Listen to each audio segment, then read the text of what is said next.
안녕하세요. 일개미입니다. 매장을 계속 확장하다가 직원 문제로 매장 확대를 중단했다고 말씀드린 적이 있었는데요. 그래서 오늘은 사장님들께서 창업 후에 만날 수 있는 빌런들에 대해 얘기해 볼까 합니다.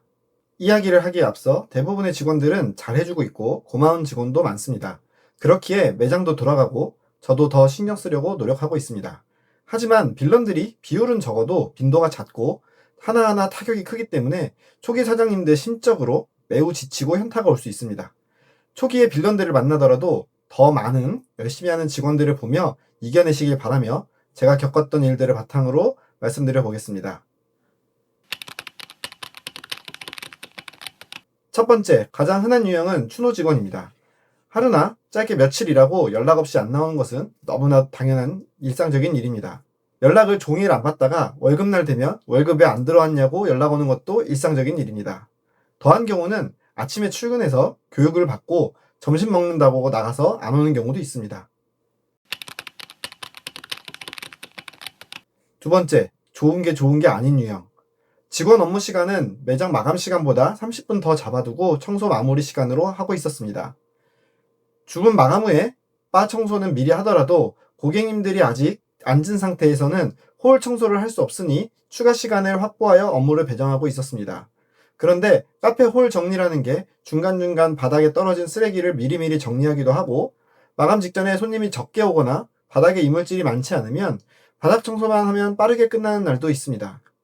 영업시간 중에 홀 정리를 착실히 하기 위해 마감 청소는 빨리 끝나면 바로 퇴근해도 좋다고 제 나름대로는 성과제를 도입해 보려고 했습니다. 그런데 마감 시간이 지나기도 전에 계속 바닥을 청소를 하고 매장 운영 시간 종료와 함께 바로 집에 가거나 청소와 마감 업무를 제대로 하지 않고 집에 가는 경우가 발생했습니다. 이 외에도 이전 영상에서 고생했던 사례처럼 매장에 익숙해지고 편해지면 업무 매뉴얼을 지키지 않고 일을 막 하는 경우도 종종 있었습니다. 세 번째, 매장 상품을 무단으로 먹는 경우. 저는 원재료 단가가 상대적으로 낮은 제조 메뉴나 음료의 경우에는 남기거나 집에 가져가지만 않으면 특별히 제한을 두고 있지 않습니다. 반제품이나 완제품의 경우는 직원 할인가로 결제하고 먹도록 하고 있었습니다. 간혹 주문받을 것을 준비하는 과정에서 로스가 생깁니다. 떨어뜨리거나 이동 중에 찍혀서 찌그러진다든지 음료를 잘못 만든다든지 하는 경우가 생기는데 빈도가 과하지 않은 경우에는 특별히 책임을 묻지 않고 잘못 만들거나 모양이 망가진 메뉴의 경우에는 보관하도록 하고 제가 가져와서 처리했습니다. 판매가 어려운 상품을 먹으라고 하면 일부러 파손시키는 경우가 우려되어 이런 룰을 정했는데요. 그럼에도 불구하고 실수가 지나치게 잦고 그걸 또 보고도 없이 먹는 직원이 있었습니다. 현실적으로 한두 개 단위의 재고 체크는 쉽지 않을 수 있지만 반복되면 티가 나게 됩니다. 네 번째, 여기저기 찍먹하는 지원자. 제가 4곳의 다른 지역구의 매장을 가지고 있다 보니 겪게 된 특별한 케이스인데요.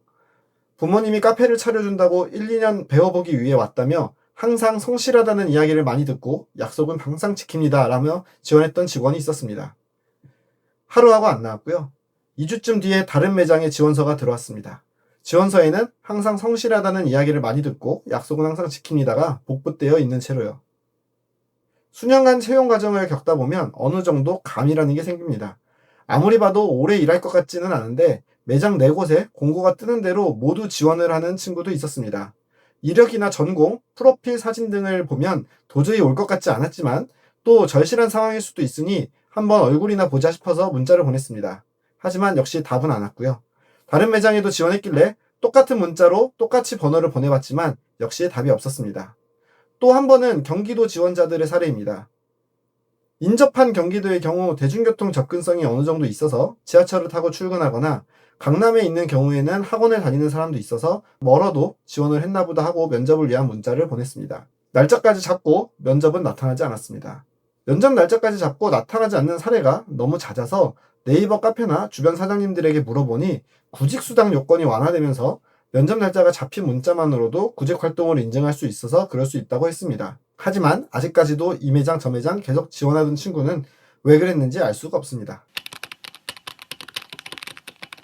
다섯째, 너무 과하게 이성 직원에게 접근하는 직원. 매장을 계속 오픈하다 보면 매장 공사 기간 중에 미리 직원을 채용하고 프랜차이즈 본사 교육을 보내게 됩니다. 차라리 매장 내에서 그랬으면 중간에 눈치라도 챘을까 싶은데 본사 담당 직원에게 연락이 왔습니다. 교육받는 직원분이 직영 매니저님에게 자꾸 연락처를 묻고 퇴근길에 따라 나서는 등 많이 부담스러운 행동을 하셔서 주의를 좀 부탁드린다고요. 자초지종을 확인하고 주의를 주었지만 본인은 친해지려고 그런 것뿐이라고 부인했고 행동이 고쳐지지 않아 부득이 매장 시작도 전에 계약을 종료하게 되었습니다. 그럼에도 불구하고 본인은 억울하다며 고용노동부를 통해 신고를 해왔고 저는 담당해주시는 노무사님과 함께 증빙 자료를 바탕으로 대응하여 무사히 사건이 종결된 경우가 있었습니다. 6번째, 정신병력이 있는 경우. 우리 소상공인 사장님들은 굉장히 열악하고 상대적으로 의뢰 입장에 놓이는 경우가 많습니다. 범죄 이력이나 병력들을 조회하는 것은 불법이기 때문에 최대한 면접을 통해서 1차 필터링을 하게 됩니다. 다소 소극적인 모습이었지만 경력도 많았고 성실해 보여서 채용했고 매장에 미리 와서 준비하는 모습을 보이고 같이 일하게 되어 정말 행복하다는 표현을 자주 하는 등 표현이 너무 과한 측면이 있었지만 낯을 가리는 분들 중에는 관계가 가까워지면 말이 많아지는 경우도 있기 때문에 그러려니 하면서 교육을 진행했습니다.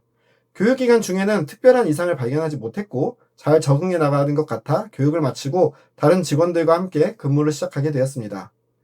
한두 주 정도 잘 근무를 하고 있는 것 같았고 이렇게 잘 자리 잡으면 좋겠다고 생각하던 찰나 갑자기 같이 일하던 직원에게서 전화를 받게 되었습니다. 본인과 고객들에게 이상한 소리를 내지르면서 고함을 지르고 있다고요. 다행히 폭행이나 기물 파손 없이 소란행위만 있어서 경찰의 도움을 받아 해당 직원은 귀가를 시켰고 급하게 매장에 뛰어가 상황을 정리하게 되었습니다. 당연히 같이 일하던 직원도 충격을 받아 제대로 근무를 하기 어려워 쉬라고 하고 대신 근무를 하게 되었고요. 이런 상황들을 계속 겪다 보면 약간의 인간여보가 생겨 사람을 대하는 일을 하고 싶지가 않게 되고 심적으로나 신체적으로 많이 지치게 됩니다. 아마 대부분의 사장님들이 다 겪어본 문제가 아닐까 생각합니다. 하지만 어려운 상황도 꿋꿋이 버티고 나서 뒤돌아 생각하니 많은 직원들이 열심히 해주고 있고 고마운 직원들도 많이 있다는 것을 생각하게 되었고 이제는 빌런들을 만나도 최대한 잘해주고 있는 직원들을 보면서 빠르게 잊으려고 하고 있습니다. 이것으로 창업을 하게 되면 만나는 빌런들에 대한 경험이었습니다. 시청해주셔서 감사합니다.